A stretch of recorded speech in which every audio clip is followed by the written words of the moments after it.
എല്ലാവർക്കും ഇഷ്ടമുള്ള പല സങ്കീർത്തനങ്ങൾ കാണാം, അതിലെ ചില വാക്യങ്ങൾ കാണാം. എന്നാൽ കഴിഞ്ഞൊരു തലമുറയിൽ ഏറ്റവും അധികം വായിച്ചിരുന്നതും മക്കളെ പഠിപ്പിച്ചിരുന്നതുമായ ഒരു സങ്കീർത്തനമാണ് സങ്കീർത്തനം 91, സാംസ് 91.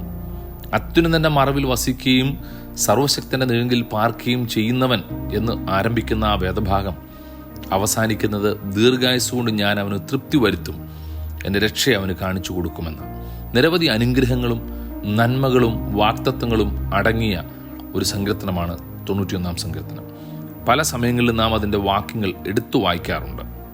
അതിൻ്റെ 10-ാമത്തെ വാക്യം ഇപ്രകാരം പറയുന്നു: ഒരനർത്ഥവും നിനക്ക് ഭവിക്കുകയില്ല, ഒരു ബാധയും നിന്റെ കൂടാരത്തിന് അടുക്കുകയില്ല. ദൈവിക വാഗ്ദത്തങ്ങൾ നമുക്ക് വചനത്തിലൂടെയാണ് ലഭിക്കുന്നത്. ഇതൊരു വാഗ്ദത്തമാണ്. ദൈവം നമ്മളോട് പറയുന്നു, ഒരു അനർത്ഥവും നിനക്ക് ഭവിക്കത്തില്ല. അത് വിശ്വസിക്കാൻ നമുക്ക് കഴിയുമെങ്കിൽ അവൻ നമ്മുടെ കരം പിടിക്കും.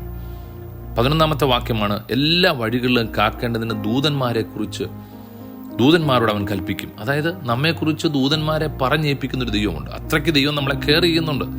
ഒന്നോർത്ത് നോക്കിയാൽ, നമ്മുടെ യാത്രകളിൽ നമ്മളെ പ്രൊട്ടക്റ്റ് ചെയ്യാനായി ദൈവം നമുക്ക് സെക്യൂരിറ്റി ഗാർഡ് പോലെ ദൂതന്മാരെ തരുന്നുണ്ട്. നമ്മളെ പ്രൊട്ടക്റ്റ് ചെയ്യാനായിട്ട് ദൂതന്മാരെ പറഞ്ഞ് ആക്കുന്നൊരു ദൈവമുണ്ട്.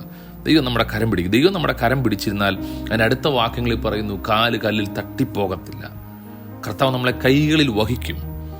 സിംഹത്തിൻ്റെ മേലും പെരുമ്പാമ്പിനെയൊക്കെ നമ്മൾ ചവിട്ടി മെതിക്കും. ഒപ്പം കർത്താവ് നമ്മളെ വിടുവിക്കും.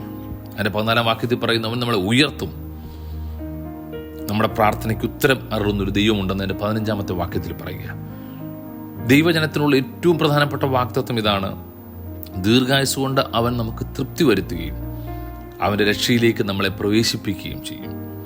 ദൈവിക വാഗ്ദത്തങ്ങൾ ഒന്നും കുറഞ്ഞു പോകാതെ അവൻ നമ്മുടെ കരം പിടിച്ച് നമ്മളെ, പ്രശ്നമില്ലെന്നോ പ്രതിസന്ധി ഇല്ലെന്നോ അല്ല, രാത്രിയിൽ ഭയമുണ്ട്, പകൽ പറക്കുന്ന അസ്ത്രമുണ്ട്, ഉച്ചയ്ക്ക് നശിപ്പിക്കുന്ന സംഹാരമുണ്ട്. എന്നാൽ ഇതിനെയൊന്നും നീ പേടിക്കേണ്ട കാര്യമില്ല. കാരണം ദൈവം നിന്റെ കൂടെയുണ്ട്. നമ്മുടെ ചുറ്റുമുള്ള അനേകർ വീണുപോകുന്നു, അനേകർ പ്രതിസന്ധിയിലാകുന്നു. നിന്റെ വശത്ത് 1000 പേരും നിന്റെ വശത്ത് 10,000 പേരും വീഴും. എങ്കിലും അത് നിന്നോട് അടുത്ത് വരികയില്ല.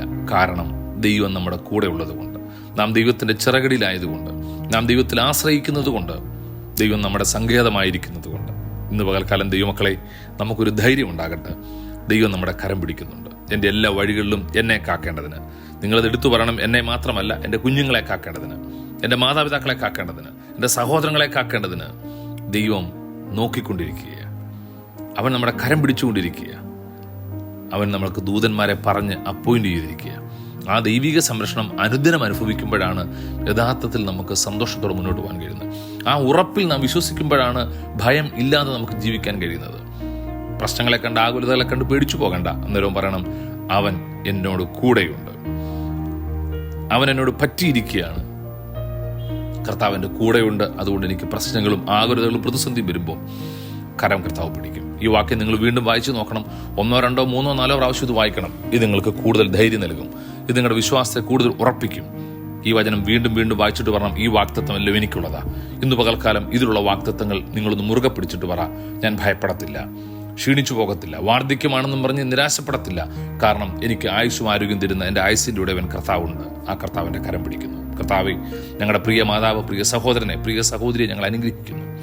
ഈ വാക്യങ്ങളും ഈ വാഗ്ദത്തങ്ങളും ഞങ്ങൾക്ക് മുറുകെ പിടിക്കാൻ കൃപ ചെയ്യണമേ. ദൈവികമായിട്ടുള്ള കൃപകളാൽ എല്ലാവരും നിറയ്ക്കണം. യേശുവിൻ്റെ നാമത്തിൽ തന്നെ. ആമേൻ. ആമേൻ. God bless U.